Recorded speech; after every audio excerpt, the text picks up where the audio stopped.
o Vitor e a Vivian. Deixa eu dar uma confirmada. Érica, não. Bruna, essa nunca tá. Deixa eu botar já falta. Essa também nunca. Manuela, não. Essa nunca. Nem essa. Falta só a tal da Érica Manuela.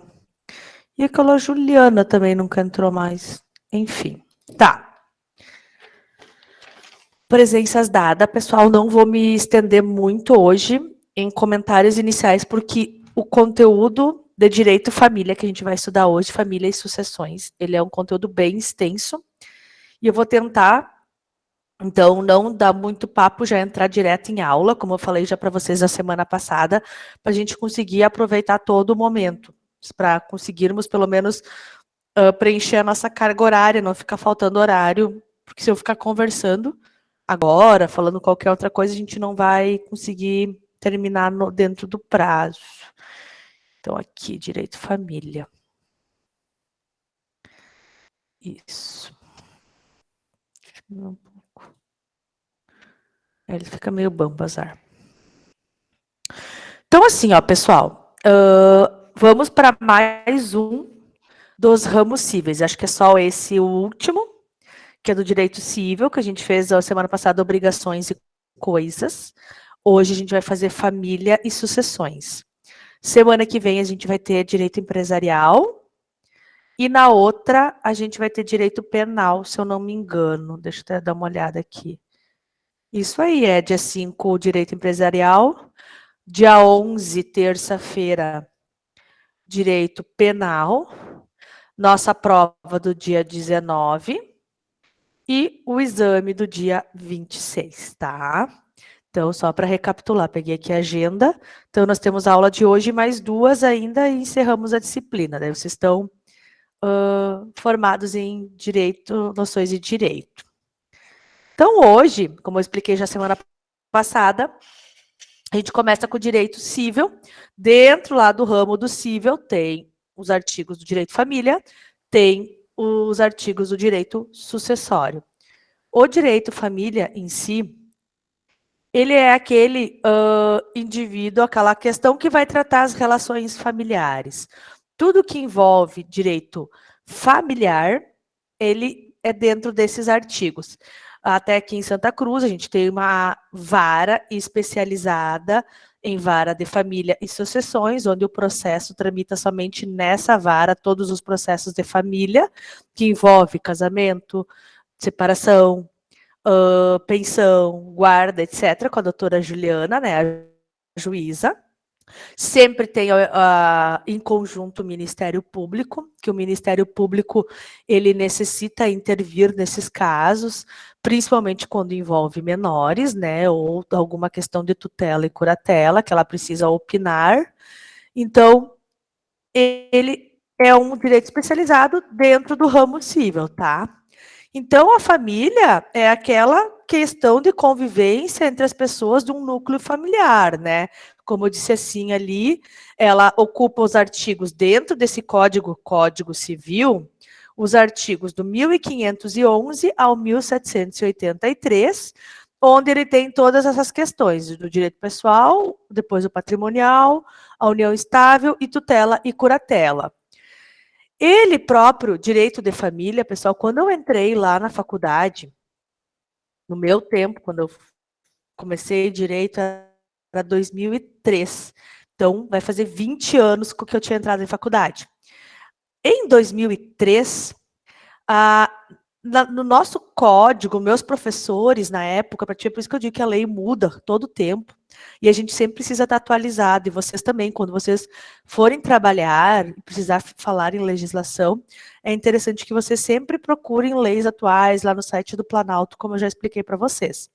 E ele vive atualizando. Antigamente, naquela época, não era nem reconhecida a questão homoafetiva, existia só casamento entre homem e mulher, inclusive a união estável veio só depois, não era reconhecido ainda, era só o casamento, era o único vínculo. E o casamento naquela época era a única forma, entidade, quem casava e constituía filhos poderiam ser chamados de uma família. Mas com o tempo vai passando, as relações familiares acabam mudando, porque hoje em dia tem inúmeros outros tipos de pessoas que convivem e elas podem sim ser denominadas família e elas podem sim reivindicar direitos dentro dessa legislação especial. Tanto quanto assim, ó, então, os doutrinadores, não está na lei isso aqui, eles entendem dessa forma que a gente tem a família matrimonial, que é aquela do casamento mesmo, né? Hoje, podendo ser héteros ou casais homoafetivos, a família informal, que pode ser, então, aquela da união estável, também por casais homo ou heterossexuais, a família monoparental, que é quando existe apenas um pai, uma mãe e o seu único filho, são duas pessoas apenas. Antigamente precisava do núcleo pai, homem, mulher, mãe e filho ou filhos, mas agora não só uma mãe e filho pode ser denominado família, ou aquelas famílias que não têm pais, os pais já morreram ou foram destituídos do pátrio poder, que existem só os irmãos dentro dessa família, a unipessoal, que é aquela pessoa que foi viúva, ou seja, ela já era casada e não teve filhos, ou seja, ela, por ter tido um vínculo anterior, ela também participou do direito sucessório e ela teve um direito família, tá? Famílias reconstituídas e simultâneas, elas têm um conceito bem próximo, que é aqueles pais que se separam e constituem novos lares. Então, vem pai daqui, mãe daqui, que tinham casamentos com outros, acabam se unindo e unindo esses filhos dessas pessoas, certo? E também reconhecida aquelas pessoas, às vezes, que moram uma vida inteira juntos e são amigos, não são nem de sangue, e eles são considerados como família também. Por que eu falo tudo isso? Porque existe uma legislação própria no direito família, que a gente pode reivindicar coisas, porque aquelas pessoas que estão ali convivendo, elas acabam adquirindo patrimônio, elas acabam se desfazendo de patrimônio, uma das pessoas morre, quem herda, quem não herda. Então, tudo tu começa dentro de um direito de família para depois tu desencadear lá no direito das sucessões. Por isso que é importante reconhecer esse núcleo, dizer que ele existiu, mediante provas, óbvio, quando não está legalizado, para então buscar cada um o que é seu de direito, certo? Inclusive, restrições de casamento, etc., tudo vai envolver essas famílias também, que a gente vai estudar hoje na aula em si. Então, a própria família, né, ela é intransmissível, ou seja, entre vivos e causa a morte, ou seja, eu sempre serei a filha da minha mãe, a minha mãe sempre será minha mãe, para sempre. Não existe outra forma senão a adoção. A adoção é a única forma que tu transfere. Tu tinha uma mãe, por algum motivo, essa mãe foi tirado o poder familiar dela, foi destituído mediante processo judicial, acompanhamento do Ministério Público, juiz, e eu vou adquirir uma nova mãe. Só adoção, senão a minha mãe, aquela relação entre nós duas sempre serão em mesma e não vai poder mudar nunca. A gente nunca vai poder renunciar, ou seja, eu sou a filha da minha mãe, ponto final, sempre vai ser assim, eu não quero mais ser. Tem alguma coisa na lei? Não, a não ser que houvesse alguma coisa ali de retirada de poder familiar, né? Isso é imprescritível, por isso, assim, o filho pode a qualquer momento buscar DNA do pai ou da mãe, não tem um tempo, só pode buscar entre os 7 e 10 anos, depois tu não pode saber quem é teu pai, exemplo. Não, tu pode a vida inteira querer saber se teu pai ou se efetivamente aquela pessoa é tua mãe, enfim, né? É universal, porque tu acaba criando laços sanguíneos com todas essas pessoas, né? É indivisível, ou seja, eu sou casado para os meus parentes, né? Então, assim, eu não vou ser casado, se eu sou Estado Civil casado para minha família e solteira para a sociedade. Não. Ou eu sou um ou sou outro. Não existe mudança de Estado Civil, exemplo, salvo salvo, digamos, no Brasil é lei brasileira, se eu ir para o exterior, lá é outras leis. Então, eu estou falando dentro do nosso território brasileiro. E eu defendo esse meu estado família contra todas as pessoas, certo? Então, assim, isso aqui é só para vocês saberem, não vou pedir na prova, tá, pessoal? Os princípios que a gente falou lá no princípio do administrativo, falou princípio tributário, direito família também tem os seus princípios familiares, tá? Vou pedir para vocês darem uma lida depois, mas não cai em prova, só para vocês terem esse também conhecimento.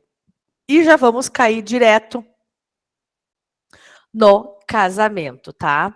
O casamento está previsto lá no artigo 1511 do Código Civil, né? Que nem ali eu botei 1511 ESS.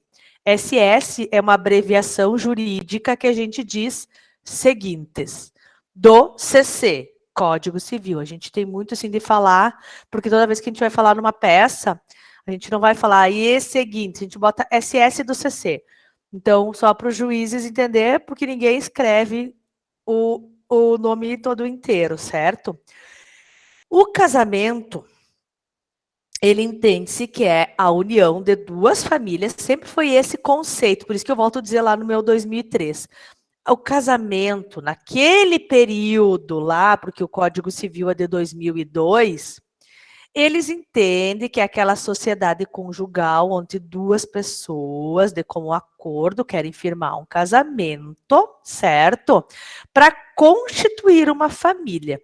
Era aquela visão ainda enraizada que o homem e a mulher casam para ter filhos. Hoje em dia, o casamento não é só esse corpo legal, porque tem muitos casais que casam e são felizes sem ter filhos. Mas ali a lei entendia, a sociedade entendia. Ah, se tu vai casar, tu casa para ter um marido e ter um filho, ou filhos. Então, era essa conceituação, para fazer um núcleo familiar, para ter o pessoal, na época ali, que eu disse, era só pessoas de sexos diferentes, hoje já é autorizada o casamento entre homossexuais, salvo o casamento religioso, né? Porque eles não aceitam tal situação. Mas eu estou falando aqui casamento no papel, pessoal, casamento civil. Então, quais são as características desse casamento? O casamento, ele nesse. Opa, passou. Necessariamente ele precisa ser um ato solene, que eu vou explicar depois qual é a solenidade que ele obriga a ter para ser ato válido. Se ele não ser solene, ele não é válido. Ele, então, vai gerar um vínculo entre esse casal, tá? Ele altera o estado civil, porque uma pessoa que é solteira, divorciada, viúva, quando ela constituir um novo casamento, ela será denominada casada. Ela altera o estado civil, coisa que a união estável não altera. Depois a gente vai explicar isso. Ela surge um parentesco por afinidade, o que quer dizer assim? Isso principalmente para impedimento de casamento, pessoal. Eu e o meu marido casamos, tá? A gente gosta às vezes de dizer assim, eu sempre gosto dessa brincadeira. Quando um casal casa, daí digamos que o genro ou a nora não gosta do sogro, da sogra, geralmente a sogra que é as bruxas, né? Vamos falar assim, eu serei sogra, né? Eu sou a bruxa. E não gosta da sogra, tá? Exemplo. Daí digamos que o meu filho, né? Meu futuro já é filho. Gustavo lá arranjou namorado, namorar, não sei, tomar, né? Enfim. E daí ele já companheiro dela vai dizer assim: vai lá com a tua mãe, elas são as tuas parentes, minhas não são teu sangue, né? É comum dizer assim, a tua gente, a tua família, quando é a família oposta, né? Quando o casal, ou até às vezes, né, a gente brinca, né? Ai, eu não tenho nada a ver com isso, é a tua família, é teu sangue, eu não me meto. Eu não tenho parentagem nenhuma, são tuas gentes, é mais o termo que a gente fala. Não existe tua gente para lei de casamento. O casamento entende que quando tu for casar, as tuas gente, que é as gente contrária, serão teus parentes também. Não serão denominados parentes sanguíneos, mas sim parentes por afinidade. Então, aquela sogra, aquele cunhado, aquela cunhada, eles acabam virando perante a lei do casamento parentes nossos também. Então, as gentes são das todo mundo, é tanto do marido, da mulher, quanto nós também. Então, é o kit completo que vem no casamento, certo? Então, tu gera, sim, no casamento, um parentesco com os familiares da pessoa que tu tá casando, certo? E não corre prescrição contra esses cônjuges. Esses cônjuges sempre serão casados até que ou se divorciarem ou morrerem. Não tem outra forma senão um desses dois, certo? A capacidade para casar segundo o código 18 anos tem, pode ser menos, prof? Pode, dos 16 aos 17, mediante emancipação dos pais com o filho. O que é a emancipação? É um processo que corre na vara de família, onde os pais, quando aquela adolescente completar 16 ou 17 anos, os pais dizem, eu quero emancipar meu filho, ou seja, tornar ele apto para uma vida civil. Então, o juiz vai analisar, o Ministério Público vai analisar, e se eles conceder, esse menor torna-se maior já com 16 ou 17 anos. Daí ele pode casar. Quando eu entrei no direito, podia casar com 14 anos e 15. Era uma outra exceção menor dos 18. Essa lei foi revogada. Era uma das desculpas, era se aquele menor de 14 anos, a menor fosse grávida, ou os menores queriam casar. Casar, eles ficariam maior de idade. Hoje essa lei foi derrubada, então, desde 2019, não hoje, né? Dizendo que pessoas menores de 16 anos não podem casar. Eles não têm a consciência do ato que está sendo envolvido ali, independente se tem alguém grávida ou qualquer outra coisa. A nível de casamento não existe, certo? Isso é a lei que está falando. Lá na lei também diz que tem pessoas que não podem casar. Ela proíbe certos casamentos. E quem são essas pessoas?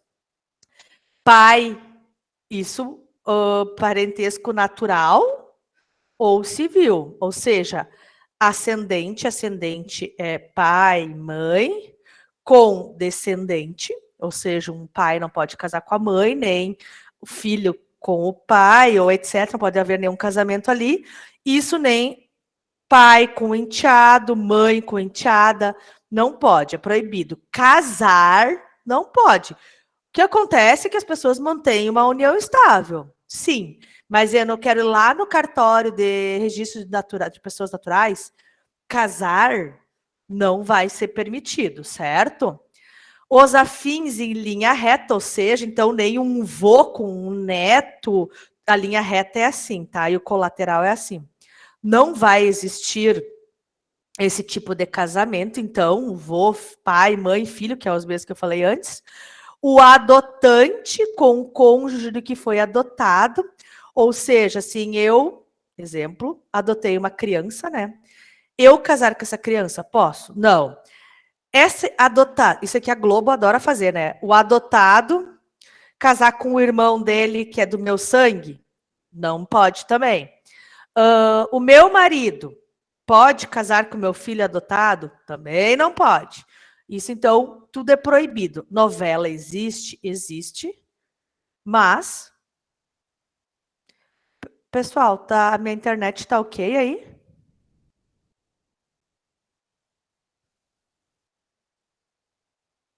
É que todos vocês ficaram sem fotos. Mas estava ok, vocês não falhou nada da aula, né? Tá, obrigada, Duda. Porque, ó, tá vindo? Ó, Duda, apareceu a Vivian, ó, o Vitor, Stephanie. Todos vocês ficaram só a fotinho de vocês, sabe? Daí por isso que eu parei, porque eu tava lendo aqui, daí eu parei para olhar para vocês, eu sei, ai, será que a minha internet caiu? Então, ok, continuando.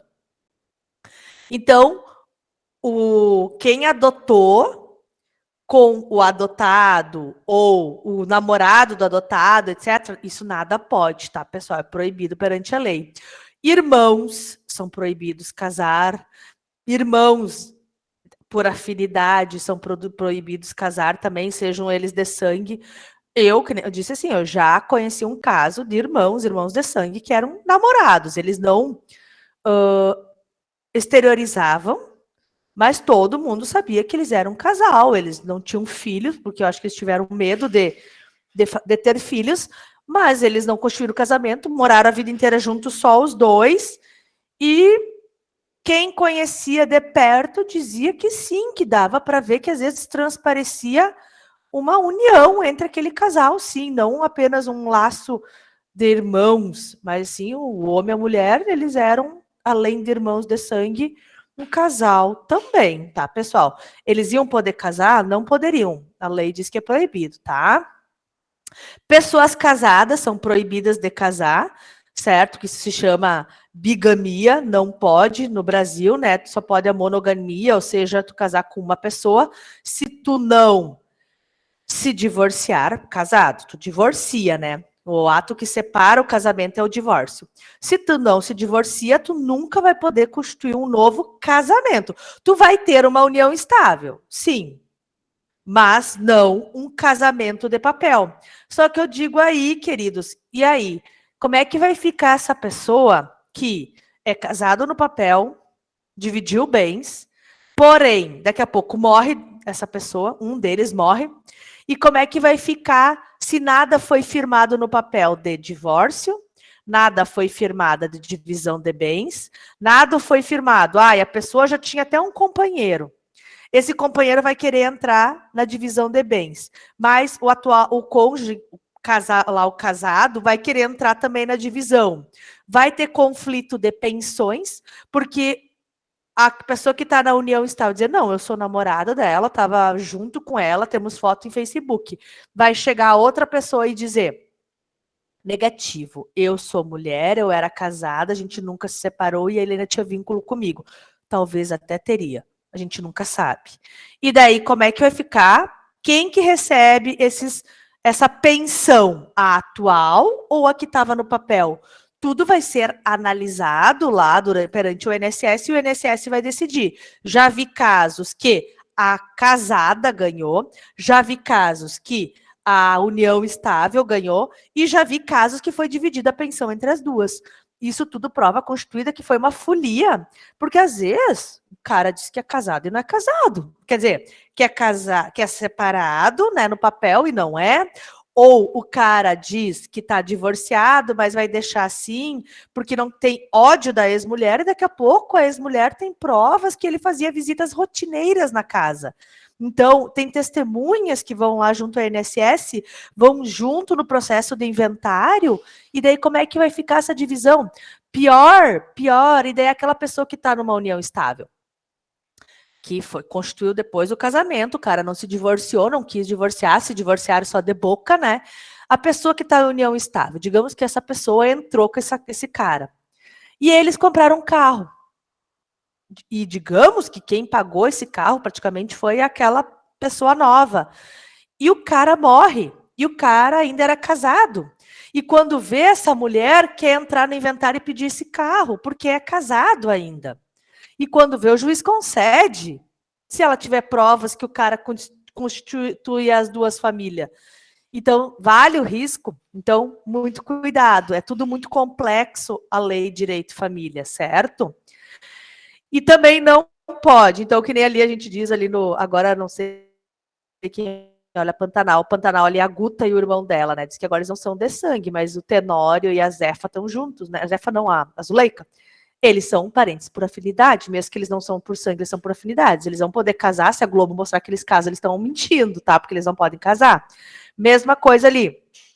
O cônjuge sobrevivente com aquele que matou o marido. Exemplo, eu sou casada, tenho um amante, o meu amante mata o meu marido para nós dois ficar juntos e pegar a herança do meu marido. Nós dois nunca vamos poder casar se comprovado for que o meu amante ajudou a matar meu marido, ou vice-versa, tá? Isso não existe também perante o Código Civil, certo?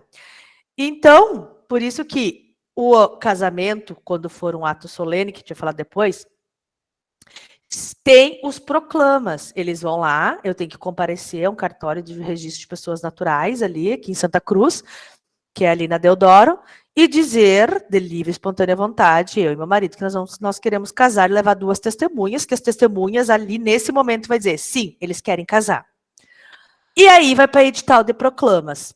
Vai para um jornal de grande circulação, geralmente aqui na Gazeta, né? E vão dizer lá, o Vitor e a namorada dele vão casar, tá?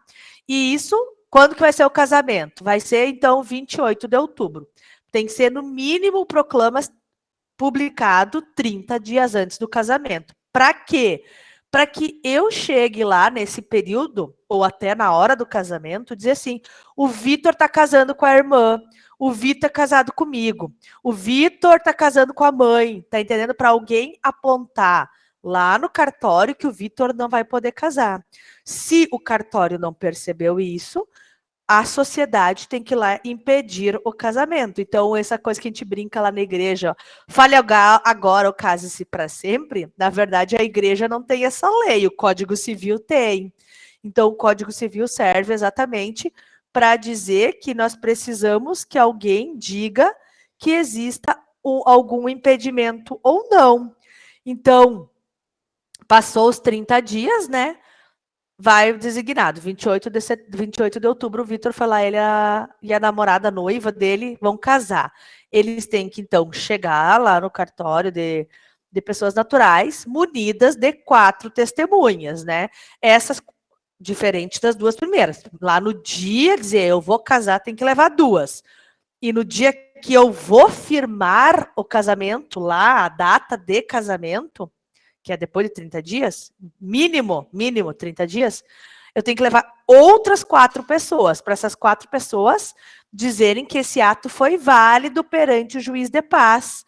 Então, e ainda digo, pessoal, suspensão do casamento. Quando tu for casar, tu tem que estar com essas testemunhas e munida da investidura que sim, eu vou casar. É muita seriedade no ato. Porque eu conheci, ela não era minha amiga, mas ela era amiga da minha amiga. Porque a minha amiga, essa era a madrinha de casamento no civil. E ela era uma menina muito nova, e ela e o namorado iam casar. Ela tinha recém os 2 feito 18 anos na época. E eles iam casar. Ela gostava do cara, não casou, né? Ela era de uma religião específica, os pais dela, e ela não queria, que precisava fazer alguns votos e tal. E ela não queria mais pertencer à religião nem nada, então por isso que eles resolveram casar tão cedo. Mas eles se gostavam, tudo certo, não era assim uma coisa forjada. Só que eles eram bem imaturos, bobalhões, e no dia do casamento lá, porque daí tava essa minha amiga como madrinha, e a noiva ali para se aparecer, sei lá, caiando, tô casando. Nem existia rede social, assim, na época, porque faz muitos anos isso. Daí, quando chegou na hora lá do casamento, o juiz de paz vai dizer, Vivian, é de livre e espontânea vontade a sua casar com o Joãozinho? E a Vivian tem que dizer sim, sem pestanejar. E ela ficou assim, ai, pois é, deixa eu ver. Para indicar com ele, para brincar, aquela coisa assim infantil, assim, meio para fazer um suspense, que vai pensar se vai casar ou não. O juiz de paz cancelou o ato na hora. E ela disse, não, eu tô só brincando, eu queria só provocar ele. Não, nós não aceitamos dúvidas. O casamento está desfeito. O que aconteceu? Eles tiveram que parar o casamento. Tinha festa rolando, foram lá, sem casar. A festa estava paga, o buffet estava pago, a comida, boy, tudo lá. Festejaram sem casar e eles tiveram que retornar, marcar outra data de casamento, depois de 30 dias, para então finalizar o ato. Ou seja, exige uma seriedade, porque esse caso, essa conhecida minha, ela estava brincando, mas tem muitas vezes que a gente não sabe o que está acontecendo atrás desse casal ali, se eles efetivamente estão de boa ou se tem alguma força para que role esse casamento, alguma... Então, o juiz de paz tem que ser muito sensível, que se tu demonstrar sensivelmente dúvida, ele tem que interromper e ele suspende, tem que ser remarcada a data e feita uma nova solenidade, pagada uma nova taxa e etc, tá? No casamento, qualquer uma das partes pode contrair o nome do cônjuge, a mulher para pegar do marido, o marido para pegar da mulher, ou ninguém adota mais o nome, tá? E temos outros tipos de casamento, que assim, o casamento, geralmente esse de moléstia grave, sabe? Ele ainda, deixa eu virar aqui para botar mais aqui no meio assim, ó. Caso de moléstia grave, ou seja, é aquela pessoa, é o exemplo clássico. A pessoa está com doença terminal, exemplo, câncer, tá? A pessoa está lúcida, obrigatoriamente tem que estar lúcida. E o sonho, não tem, tá nos últimos dias, e eles eram um casal, namoraram a vida inteira, a gente vê muitas histórias assim na TV disso. E o sonho de um dos dois era sempre casar, sempre foi o sonho deles, era casar. Então, mesmo que era a última vontade, mesmo que a pessoa possa vir a morrer no outro dia, e a pessoa não tem como ir até o cartório lá, então o juiz de paz, ele vai ali mesmo de noite, lá no hospital onde essa pessoa se encontra, né, para firmar o casamento. É válido? Sim, é válido. Mesmo que vai morrer em 24 horas ou em 12 horas, pode, se era a última vontade, pode acontecer dele ir, está previsto no Código Civil. Da mesma forma, o casamento não culpativo, que é aquele casamento que o juiz de paz não vai mais conseguir, mas o interesse dessas pessoas é casar. Então, o juiz de paz não consegue ir, não conseguem levar. O que vocês fazem? A celebração do ato lá no local onde a pessoa se encontra, desde que ela esteja lúcida, e leve junto, então, testemunhas para presidir o ato, tá? Mas tu não pode levar testemunhas, o pai, a mãe, o irmão, etc. Não. Tu tem que levar pessoas que não sejam de afinidade nem consanguíneo, até o 2º grau de parentesco, e testemunhar esse casamento. Depois disso, pega esse papel e leva lá no cartório e pede para averbar o casamento. Pode ser que a pessoa viva, pode ser que a pessoa morra, independente, ele vai ter validade da mesma forma.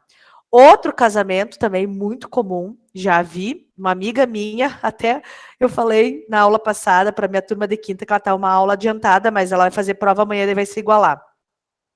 Tem uma amiga minha que ela é aqui de Santa Cruz, e o marido dela também era aqui de Santa Cruz, e ele morava na China. E daí, uma vez que ele veio para cá, ele era daqui, veio passear, conheceu ela, e ela foi morar na China com ele. Eram namorados. Foi até por coincidência, depois eu termino o final. E ela veio visitar os pais aqui em Santa Cruz. E o que aconteceu? Veio só ela. Veio visitar os pais e deu a tal da pandemia Covid-19. Fechou tudo 2020. Mal chegando em Santa Cruz, que ia ser uma viagem de 1 mês e ela ia retornar para a China, ela descobriu que estava grávida. E ele na China e ela em Santa Cruz do Sul. Ele não podendo vir e nem ela ir. E ela grávida. E daí o que aconteceu? Totalmente impedidos. Eles queriam firmar casamento porque eles queriam que a filhinha, quando nascesse a Luara, o pai e a mãe já fossem casados. Mas a pandemia não deixou o pai e a mãe se encontrar fisicamente. E ela casou por procuração. Tá previsto. O que aconteceu? O marido dela passou uma procuração para um amigo que foi lá no dia do cartório e casou ela com o cara da China, só que ele, o amigo que assinou, claro, não teve núpcias e não teve beijo no final do casamento, porque ele estava só representando essa pessoa que estava lá na China, que era o marido dela, o pai da criança. Então eu disse, ela é tão maluca, eu disse assim, essa história só podia ser a tua vida, porque é muito coincidência ela. Ela é uma pessoa que casou por procuração, um amigo em comum do casal, foi o noivo, no lugar de um por procuração, lá para dizer o sim e por assinar mediante poderes dado em procuração. Foi até engraçado, porque daí a criança já estava com 1 ano e pouco, daí que ele conseguiu vir para o Brasil. Eles ficaram um tempo juntos, daí eles foram morar um tempo agora na Tailândia. Na Tailândia eles tiveram que voltar para o Brasil. E finalmente, ontem de manhã, ela disse assim, botou um texto no Insta dizendo: finalmente estou voltando para a China. Daí eu fiquei tão feliz, sabe, por saber essa notícia que ela está voltando. Deixaram um cachorro, eles tinham um cachorrinho lá, preta.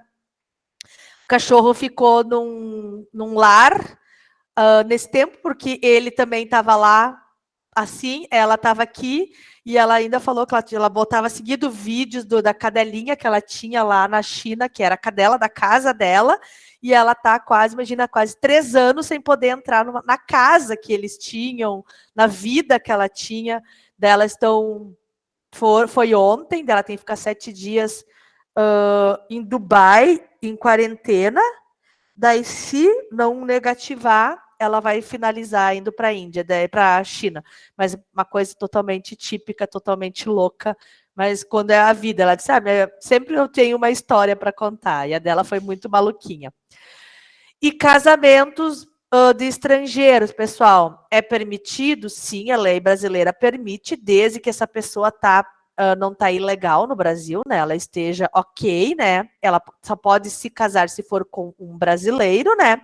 Só que no Brasil, essa pessoa, o estrangeiro, vai ser casado. Mas se o estrangeiro voltar, exemplo, para a China, que nem ele lá na China, ele é solteiro. Ela vai para a China, ela é solteira. Porque a lei do casamento dela com o Laerte era só no Brasil e não na China, certo? Então, lá, se eles quiserem casar, lá eles vão ter que constituir um novo ato solene de casamento, porque esse casamento só valia aqui no Brasil. Então, tipos de casamento civil, no cartório, esse que eu falei o tempo todo aqui. Casamento por diligência é quando o juiz de paz vai até o local para casar a pessoa, às vezes quando querem fazer, sei lá, num restaurante, quando quer fazer num salão de festa, quer fazer na casa da pessoa, tu paga uma taxa que é quase o dobro do que no cartório, é 1.000 e poucos reais. E em vez de tu casar lá no cartório, tu casa onde tu escolher, certo? Casamento religioso com efeitos civis é aquele casamento que eu caso na igreja. Não casei no civil, casei na igreja, peço o documento, a certidão de casamento ali para o padre e levo para averbar no cartório civil. Eu só averbo esse casamento. É válido também, daí tu vai ser casado no religioso com efeitos civis. Então, você será casado no civil também, certo? Ou eu já tenho um documento de união estável e eu converto ele para casamento. É possível também. Então, ali falei como é que funciona, né? Eu já disse antes como funciona esse casamento civil. O religioso, a gente sabe sempre como é, que é mediante um padre, um pastor, etc., né? E as pessoas contraem um vínculo, mas lá no casamento religioso, ele é um indício de uma união. Ele é um documento que vai te provar para tu ir na justiça um dia dizer, não, eu sou casada. Mas ele não te dá um papel de investidura que nem um casamento civil. O casamento civil que vai dizer que tu é casado, vai dizer o regime de bens que vocês firmaram e etc, certo? Fora isso, nada feito. A união estável é outro vínculo de união. Então, eles só dizem, ali lembra que o casamento dizia que era aquela constituição de pessoas para formar um núcleo familiar. A união estável não vê assim. A união estável só quer que aquelas pessoas que têm uma convivência pública e notória sejam considerados como um casal, certo? Eles não precisam formar filhos que nem o casamento. A união estável ela é mais leve. Ela só exige que isso seja público notório. Se eu fazer no cartório um documento de união estável, sim, eu vou ter uma prova de união estável. Caso contrário, nunca legalizei nada, eu vou ter que um dia entrar com um processo de reconhecimento de união estável e consequente dissolução de união estável, se eu separar.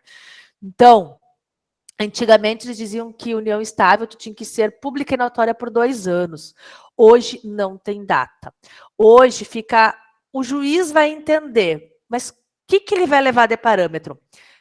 Geralmente é pelo período que o casal ficou e o que ele construiu durante esse período. Se um casal se conheceu hoje, daqui uma semana moram junto e daqui a um mês eles compram um carro, daqui a 2 meses eles compram uma casa, o juiz já vai considerar esse período. Por quê? Porque quando as pessoas estão constituindo patrimônio, entende-se que eles querem conviver junto, independente se moram ou não juntos, mas eles estão constituindo patrimônios juntos. Então, cabe, se eles tiver como provar que os dois compraram, que os dois pagaram para formar uma coisa notória, pública, aí sim vai ser considerado como uma união estável, mas tem que juntar provas, caso não feito um documento chamado união estável, certo? Tô dizendo só aquelas pessoas que se amontoam e ficam por isso mesmo, tá? Na união estável, então, pode ser também qualquer orientação sexual, também pode adotar já o nome do marido da mulher, certo? Única coisa, estado civil continua antigo. União estável, você é solteiro. Se eu sou solteira e eu vou fazer uma união estável, eu continuarei sendo solteira. Se eu sou viúva e eu fizer uma união estável, eu continuarei sendo viúva. Ela não muda a união, o nome estado civil. Quem muda é apenas o casamento. A união estável permanece o teu título anterior, tá? E essa união estável, reconhecimento e dissolução podem ser feitos tanto judicial quanto extrajudicial, que é em cartório. O extrajudicial é aquilo quando não tem briga, não tem dívida, não tem menor. Se tem menor, tem briga ou tem dívida, ou tudo ou, tem que ir para a justiça porque precisa ouvir Ministério Público. Não tem outra forma, certo? Que é o litigioso que a gente fala. E ali depois, posto da minha união estável, transformar em casamento, não tem problema nenhum. Ali eu fiz a diferença entre união estável e casamento. Vou deixar para vocês ler, senão a gente não vai terminar, porque já é 8h15. Eu falei que é muito conteúdo, né? Isso que eu também já falei. Concubinato, pessoal, isso é um nome que bonito no direito para determinar quem são os amantes, tá? É o vulgo amante, que é aquela pessoa que a pessoa ou é casada, ou a pessoa é casada, não se separou, tem uma união estável, não se separou e já tem uma terceira pessoa.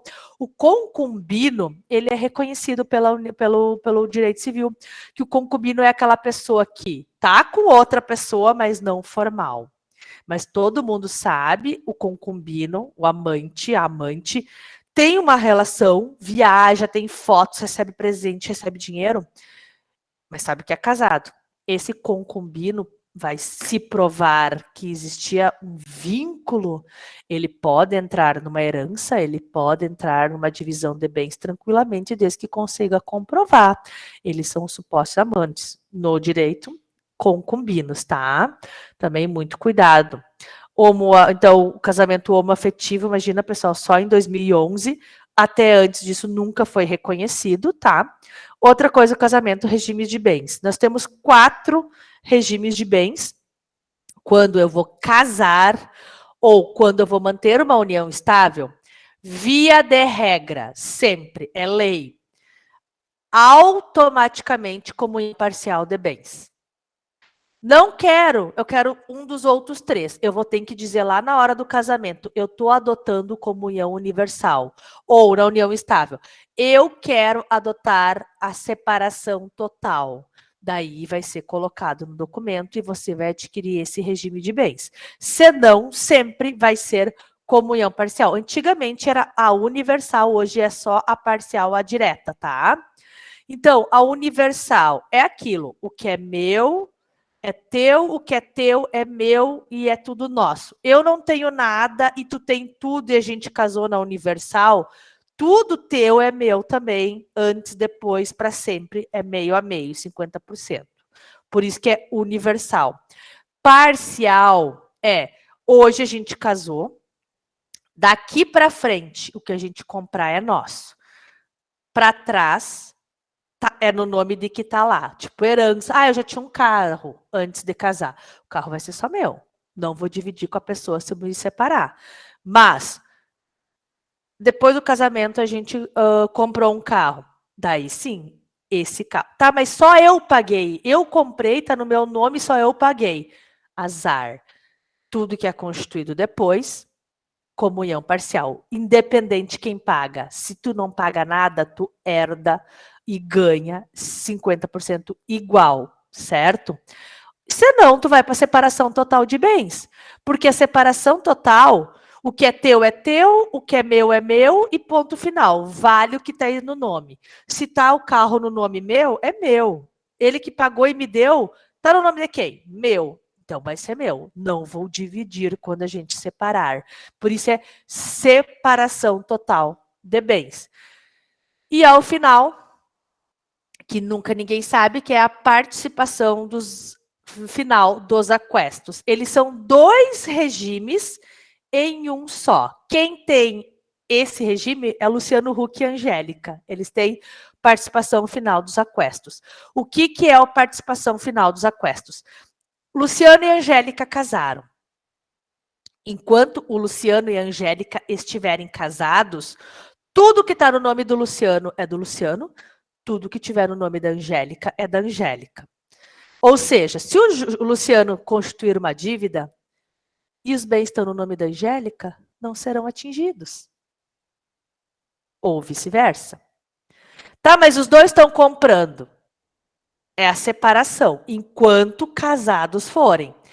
Hoje, então, o Luciano comprou 2 casas e a Angélica comprou 2 carros durante o casamento. Cada um comprou 2, só que o carro da Angélica e a casa do Luciano. Enquanto estão morando junto, é assim que funciona. Vamos nos separar. O que foi constituído? As 2 casas e os 2 carros. Mas os carros estão no nome da Angélica e as casas do Luciano. Quando que foram feito isso? Durante. E em separação, divórcio, divide. Então, enquanto casados forem, se separa, mas se eles chegarem ao comum acordo de divorciar, eles vão virar parcial de bens, que daí eles vão dividir, independente do nome que tá. Isso é uma forma de, geralmente, quando alguém quer burlar algum sistema. Tu fica com os bens, eu fico com os outros, mas a gente sabe que se separar tudo que foi adquirido durante, a gente vai dividir. Muito inteligente, inclusive, esse regime de bens, tá, pessoal? Então, mesma coisa lá da União. Posso alterar meu estado civil? Quer dizer, desculpa, meu regime de bens? Pode.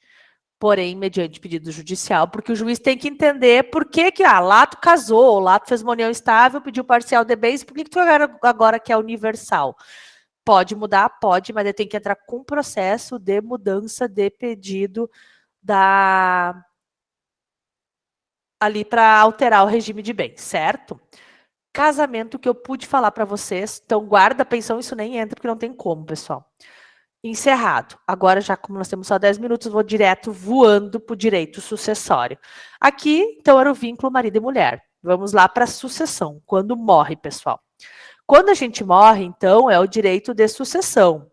Na sucessão, artigo 1784 a 2027, também tem uma previsão lá no artigo 5º da Constituição Federal. Temos como, no direito sucessório, a herança, que é aquela, pai e mãe morrem, tá? Quem herda? Pai e mãe são casados e têm 3 filhos. Pai morre. Quem herda? Mãe e os 3 filhos. Isso se chama herança. É transmitido automaticamente. A pessoa que morre, se tem bens, transmite automaticamente aos seus herdeiros, certo? Depois a gente vai ler a linha dos herdeiros. Os herdeiros, então, é aqueles que vão receber o dinheirinho do morto, certo? E legado é o famoso testamento, porque assim, o legado, tu às vezes pode testar por uma pessoa que nem do teu sangue é. Então, a herança, os teus bens vão automaticamente para tua família. O legado, tu transfere até para um gato, se tu quiser, modo de dizer. Tu transfere para quem tu quiser. Porém, a diferença é que o testamento, tu só pode testar 50% do que tu tem de bens. Os outros 50%, por lei, Código Civil, pertence a teus herdeiros. Um exemplo, não vi ainda, não li mais. Rainha Elizabeth morreu, certo? Deu ou não deu uma fofoca que ela mudou agora, ultimamente, o testamento dela? Sim, diz que mudou. Que ela transferiu as joias. Quem que iam herdar as joias? O rei Filipe já morreu, então ele não vai ser, já excluído da herança. Quem herda seria o Charles, o André, e não sei qual que são o nome dos outros filhos. Ou agora faz tempo que eu não olho, mas vai até novembro. Olha, é muito bom quem gosta de história. O Crawl, que é a seriado da Rainha Elizabeth. Muito, muito bom. Conta a história da vida deles, os podres, tudo que acontece na coroa mesmo. E quem herdaria, então, seriam os filhos, que são todos vivos. Porém, ela tem um patrimônio maior que as joias. E dizem que agora, antes dela morrer, ela ligeiro alterou e vai doar, testou, todas as joias para a futura rainha, né, que vai ser a mulher do William, a Kate, acho que se eu não me engano, né, que ela deixou todas as joias, ela não quis passar as joias nem para a filha, nem para mulher do Charles lá, não me lembro, que era amante dele a vida inteira, e quis transferir as joias todas para uma única pessoa, que é supostamente a que é casada com o neto da Rainha Elizabeth, o príncipe William. Se foi ou não foi, eu não sei, mas essas especulações diziam que era para ela. Então, ela virou uma herdeira, sendo que ela nem ia herdar, neste momento, essas joias. Seriam divididas entre os demais herdeiros, certo? Então, ali temos a sucessão legítima, que é aquela, a Rainha Elizabeth e os filhos, né? Morreu o príncipe, o rei já morreu, sobrou só a Elizabeth. Então, a Elizabeth, morrendo, passou para todos os filhos. Esses filhos são os herdeiros legítimos.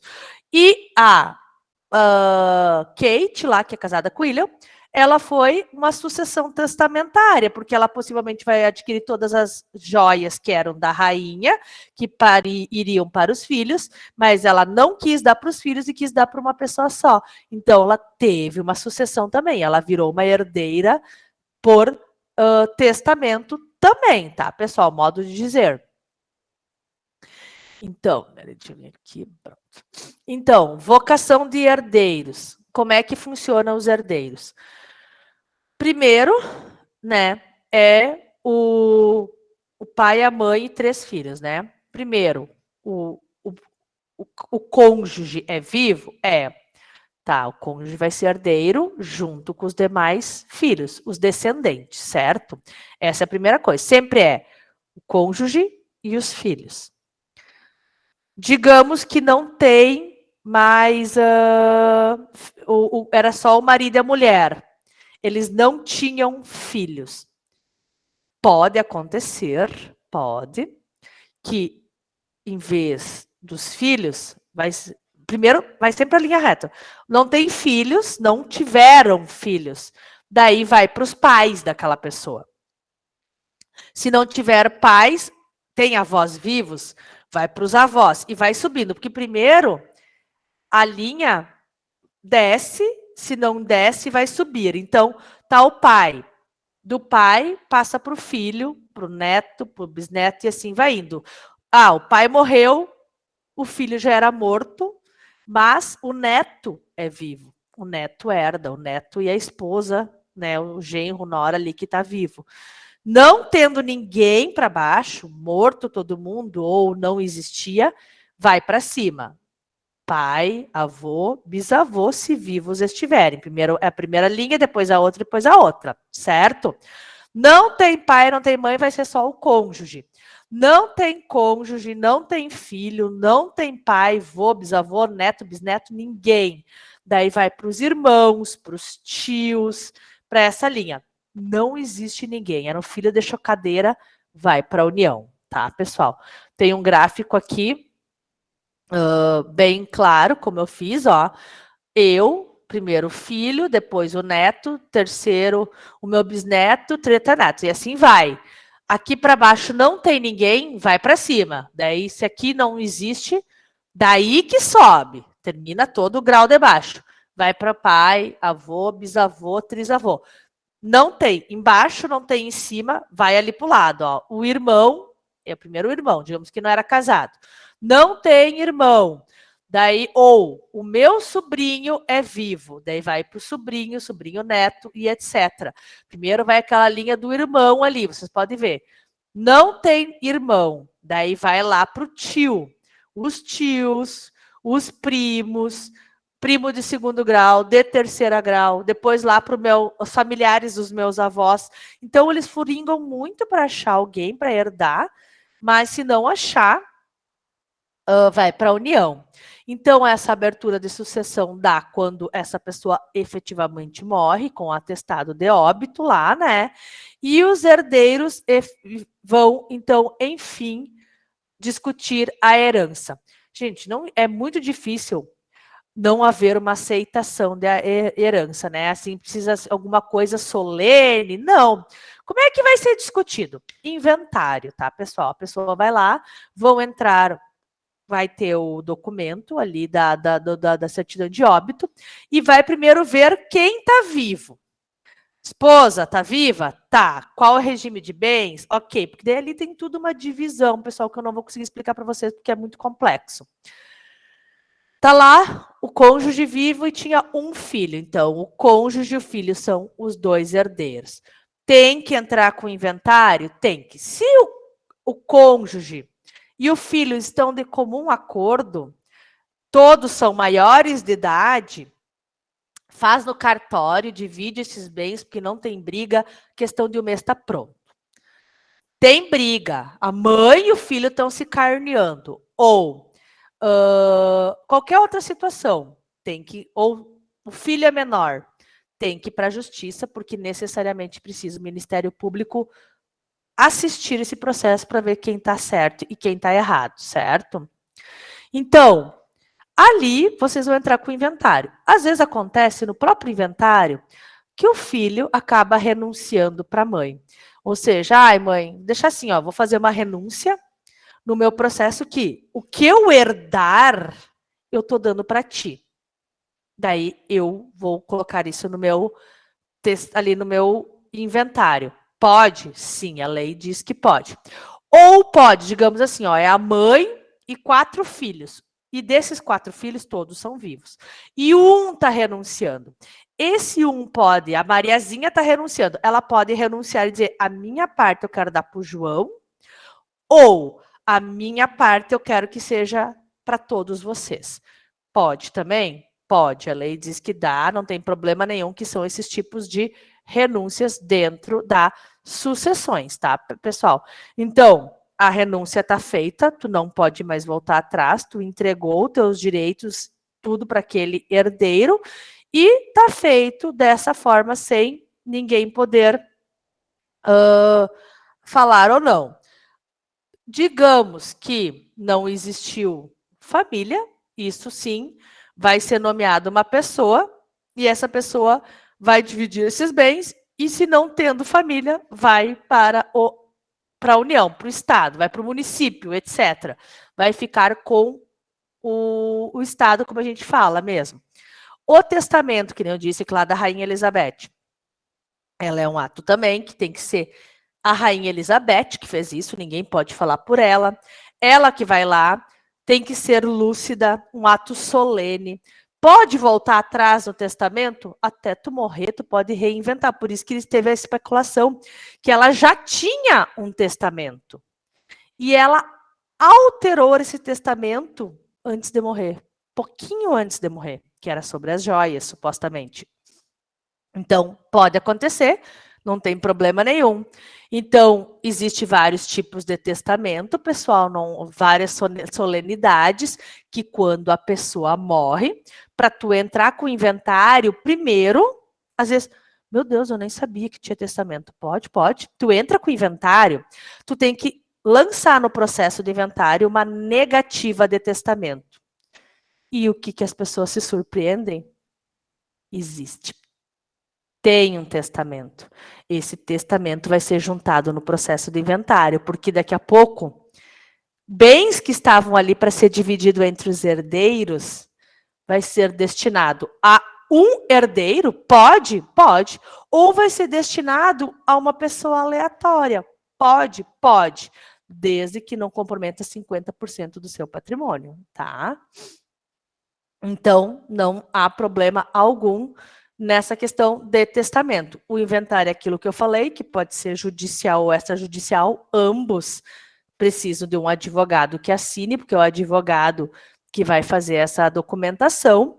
E também temos 2 atos de indignidade e deserção, que é aquelas pessoas que a gente diz, eu vou te deserdar. Existe isso? Existe. Perante a lei, tem a questão de deserção, que é quando aquele herdeiro, né, vai ser ou deserdado ou vai ser depois considerado como indigno. Tá tudo isso no Código Civil, não vou conseguir falar, artigo 1814 em diante, tá? E essas pessoas, quando deserdadas, não vão mais participar da herança, elas serão excluídos da herança. Como, por exemplo, aquelas pessoas que nem aquela Richthofen lá, Suzane, que matou os pais por causa de uma herança. Aquela herança não vai mais existir, aquela herança já foi para outra pessoa. Como ela não tinha filhos, essa herança foi para onde? Para os pais, os avós dela, no caso, porque ela foi deserdada perante a lei, tá?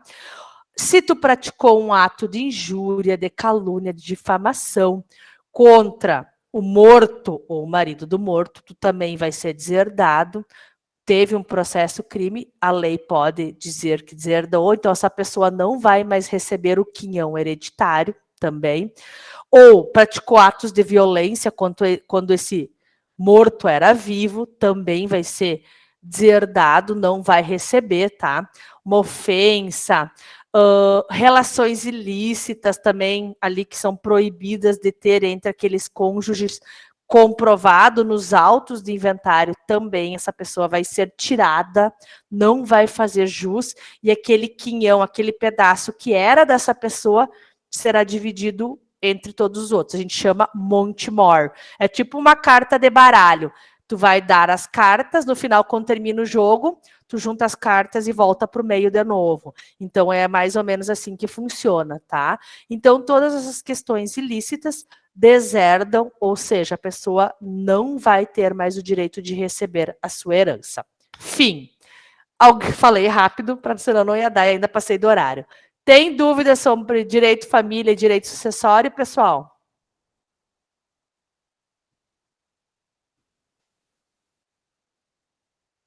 Tudo isso cai em prova depois, eu não quero ninguém com dúvida. E eu gosto de fazer bastante perguntas sobre esses 2 itens. Não? Então tá bom. Então assim, pessoal, tudo certo, não vou aplicar trabalho nenhum, acho que talvez, pelo andar da nossa carruagem, semana que vem eu vou lançar trabalho, porque daí já na outra semana, ou semana que vem, ou na outra, terá o último trabalho, que eu nem pensei ainda, para ter mais um ponto na média, e depois a gente vai conversando. Eu não me lembro qual é a data, eu vou seguir lá o cronograma, eu não me lembro que data eu coloquei, que era o segundo trabalho, vou manter igual, até vou dar uma olhada amanhã lá no escritório. Então, mais 2 aulas, semana que vem, se eu não me engano, é direito empresarial, daí depois a gente finaliza com direito penal, e tudo isso, desde obrigações, coisas, família, sucessão, empresarial e penal serão objetos de prova. É muito conteúdo. Vão estudando, porque é muita regra depois, certo? Valeu, pessoal. Boa noite. Até semana que vem.